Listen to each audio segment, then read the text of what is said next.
Task Force Diomid at update sa investigasyon hinggil sa di umano'y prescription for sale scheme ating tatalakayin kasama si Dr. Samuel Zacate, ang Director General ng Food and Drug Administration.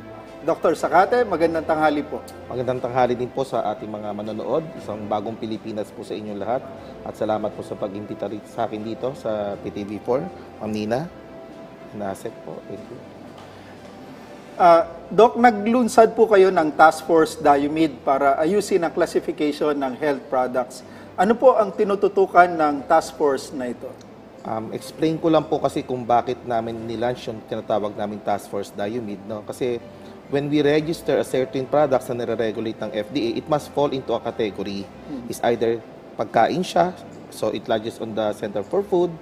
It's either drug siya, so it will lodge on the drug, medical device, and cosmetic. When we say borderline products, they do not have a category. So, hindi mo alam kung pagkain siya o gamot siya. Hindi mo alam kung medical device siya o gamot siya. So, in tendency, when the person applies it, nadi-disapprove po namin. So, ano po yung repercussion pa nadi-disapprove namin? Of course, the country will be diminish po yung possibility na magkaroon tayo ng innovation or new products. So, it's part of the innovation para po makapag-cope up tayo sa evolving technology.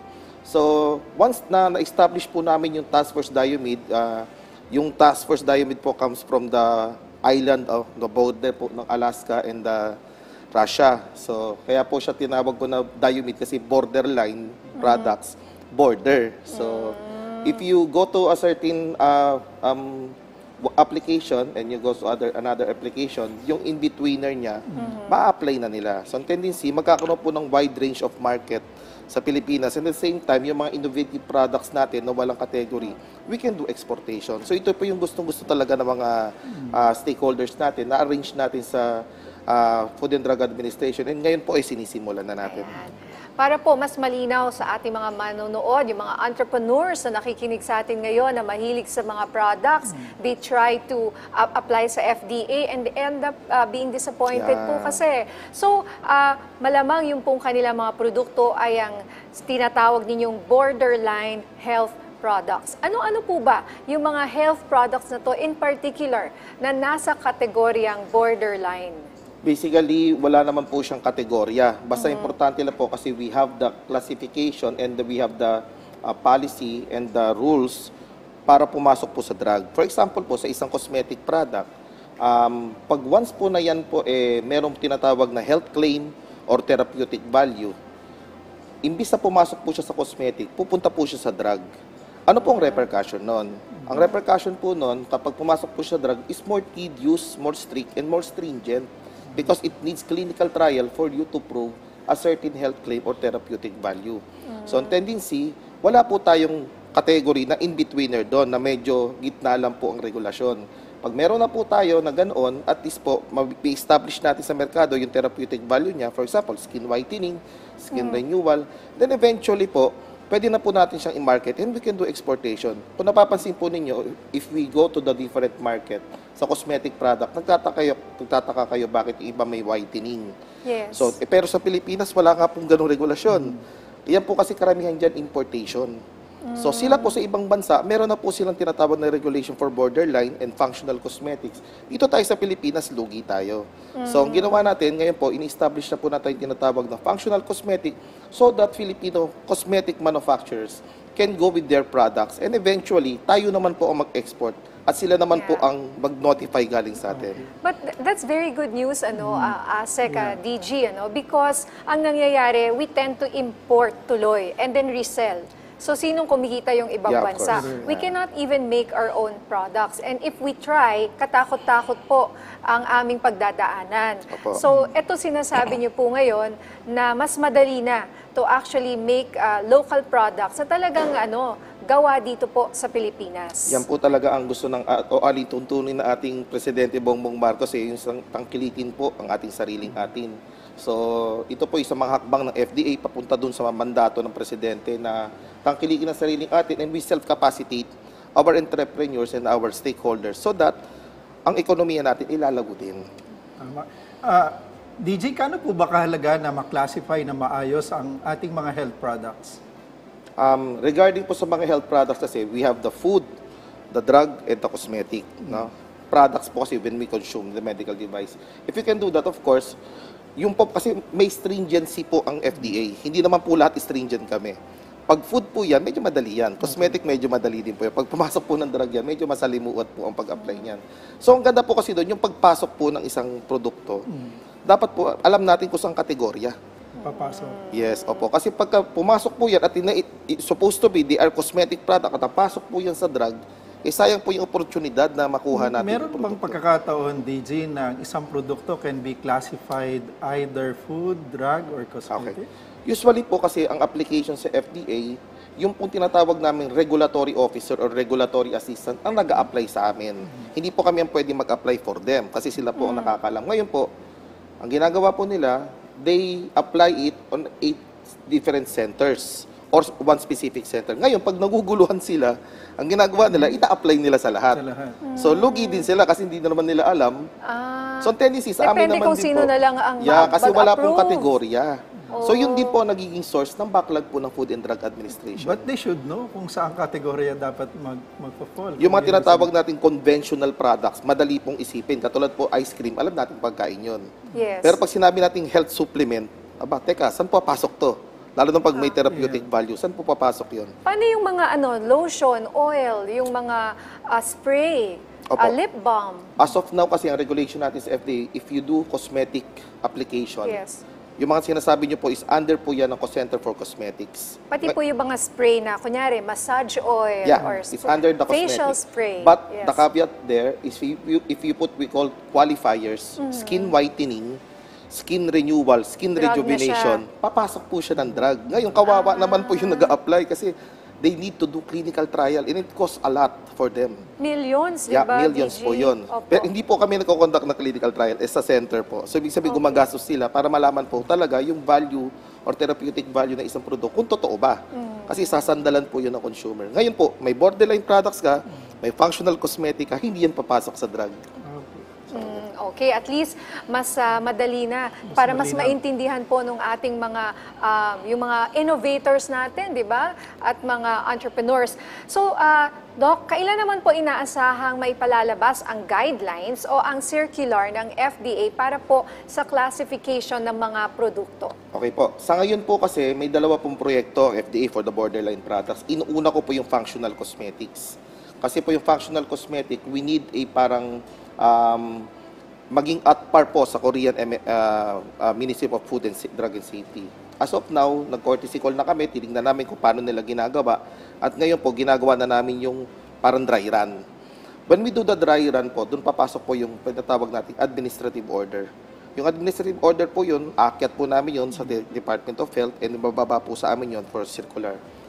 I perceive po na we will launch this functional cosmetic kasi hinahantay na rin po ng mga manufacturer natin sometime between October or November this year. So excited na po ako dyan at I think excited na rin po sila. Now the borderline products kasi is a different thing. Yun po yung Task Force Diomid. I perceive po within the later part of this year is an administrative order also. So it will be transmitted to the Department of Health going to us and it will be a circular. I hope the first quarter of next year po, we will address this problem and eventually we can do innovation in our agency. DJ, sa ibang usapin naman po, ano po ang update sa paglikha ng pharmaceutical and medical device or Pharma Dev Ecozones sa ating bansa? Yan po yung isang napakagandang direktiba sa atin ng ating mahal na Presidente Bongbong Marcos na magkaroon tayo ng Pharma Dev Ecozone. Yung Pharma Dev, ibig sabihin po yan, Pharmaceuticals and Medical Device Zone. So, it is a capacitation of the manufacturing. Again, sariling atin uli. So, ang tendency po, there will be a zone, eco-zone. So, I'm coordinating with PESA, nakapag-meeting na rin po kami. And also the Special Advisor to the Economic Affairs po, si SAPGO, Special Assistant to the President, Frederick Go, na we will do a memorandum of agreement with the PESA so that we can identify some points. As of now, kasi may mga existing na mga medical device or pharmaceutical zones. But ang tumbok po kasi namin is to have a complete one zone for that exclusive. Similar to industrial zone. Yeah, na opo. existing. May model po kasi yan sa ibang bansa like India, may mga ganun. So, we're trying if we can go with the India model or some other countries. Ang ganda po kasi dito, if we can do that, magiging self-sustaining tayo. Yung part of it can be used for domestic purpose and part of it can do exportation. May align natin sa medical tourism. Yeah, actually po, kapantay po nun yun. Okay. Alright. Siguro po, can you expound pa sa more sa kahalagahan po ng pagkakaroon ng sarili nating PharmaDev Eco Zones? Okay po. Usually, ang pinakamaganda dyan, if a manufacturer can do with a PharmaDev zone, they have tax incentives, of course, yung usual process ng PEZA. Another thing po doon, kasi once that they have a manufacturing there, we have a laboratory testing there, we have an office there, and we deputize some of our function to the PEZA, mas mabilis po yung pasok ng produkto. And a part of it will go to the exportation, and part of it will go to the domestic use. So, on tendency, hindi na po tayo masyadong sasandal sa importation kasi we can always sustain ourselves. Ito po yung mga leksyon ng pandemya before Kasi we heavily depend on importation. And at the same time, nung dumating yung pagkakataon na demand ng mga country tumaas din, napag-iwanan tayo sa ere. So, yun po yung mga panahon na almost kahit paracetamol, decongestant, wala tayo. Kasi the local drug manufacturers, nabawasan na rin po sila. So ngayon po tinatry namin buhayin. Kasi ako naniniwala ako sa polisiya na ang mandato po ng FDA is safety, efficacy, quality. I prefer not to do under surpluses. Yung mga hindi para doon. Kasi it will give the stakeholders a hard time. That's why ang aking, for this year, kung napapansin ninyo, more on akong policy improvement and innovation. I tend to prolong the CPR, the license to operate, para at least po continuous ang operations nila. And then we can go with the post-marketing surveillance o yung monitoring ng mga produkto sa merkado. Parang yung sa license na mas mahaba yung validity. Opo, kasi ang agenda naman po ng Food and Drug Administration, safety, efficacy, quality, there are so many ways to do it. So bakit po tayo magbibigay ng polisiya na hindi makakapag-comply ang stakeholders? Kung yun lang po ang iisang agenda natin, which is safety, efficacy, quality, we go with the other alternatives. DJ, nagsasagawa po kayo ng investigasyon kasama ang Department of Health tungkol sa umano'y prescription for sale scheme. Ano na po ang update dito? Regarding po that, I will defer to the mandate of the Department of Health kasi kahapon po nagkaroon po kami ng meeting with the Secretary Teodoro Elposa and the PRC po and some of the medical societies. No, I cannot divulge for now kasi parallel po ang investigation namin with the Senate. So aside from the Senate, we do other investigation. But I always tell my people is to be partial and follow due process. Well, sir, pwede pa rin ba namin tanungin kung sakali, ano yung mga sanctions o kaparusahan kung may mapapatunayang sangkot sa scheme na ito? When I saw the Senate hearing, it is more on ethical values po pero kasi when I see on the FDA side, they are compliant naman. So wala naman pong problema. They have the valid license to operate. They have CPR that undergoes stringent process. No, so it's more on nakikita ko is more on the ethical side. So and that mandate doesn't belong to the Food and Drug Administration but to the PRC. So kaya po kami para at least mas maganda po investigation namin, holistic ang approach namin. Nagsama-sama po kaming tatlo para we address the pharmaceutical aspect, the pharmaceutical industry aspect, we address the practice of the doctors, and we address also the regulation. So lahat yun po sama-sama. May isa lang po akong follow-up question tungkol sa mga cosmetics po na naglipa na kasi ang dali pong bumili ngayon sa mga websites. Kahapon po may kausap po akong doktor sa Health at Home, yung bago nating programa dito sa PTV4. Ang sabi po ng dermatologist, ang dami raw pong mga produkto ngayon na ang tataas po ng mga chemicals na ang nangyayari po, lalong nasisira yung skin ng ating mga kawawang kababayan. So how do we check and ensure po sana na yung binibili ng ating mga kababayan, na, lalo na sa mga websites po, ay safe? Okay po, ganito po, explain ko po sa inyo ang regulasyon ng cosmetic. When a cosmetic being imported here in the Philippines or manufactured, we call it, meron tayong tinatawag na marketing authorization holder. So sila po yung nakapag-deal sa ibang bansa, they import it. Pero doesn't mean na sila lang yun. So, ang coverage ng counterfeit sa cosmetic is very narrow. Kasi po pwedeng original product, but yung distributor niya magkaiba.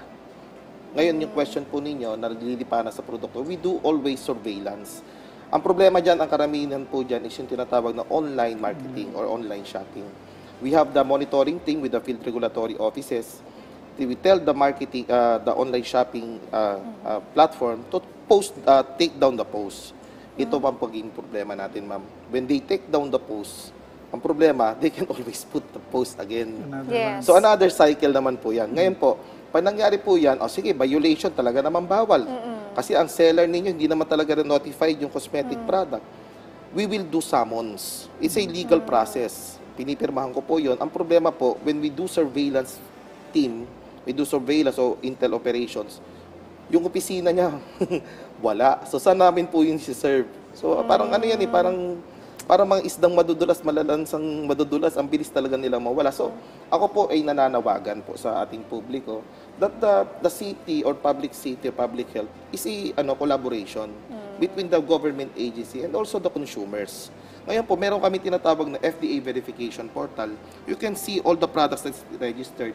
Kasi po, ang default po is if it has undergone Food and Drug Administration registration process, it is guaranteed safe, efficient, and quality.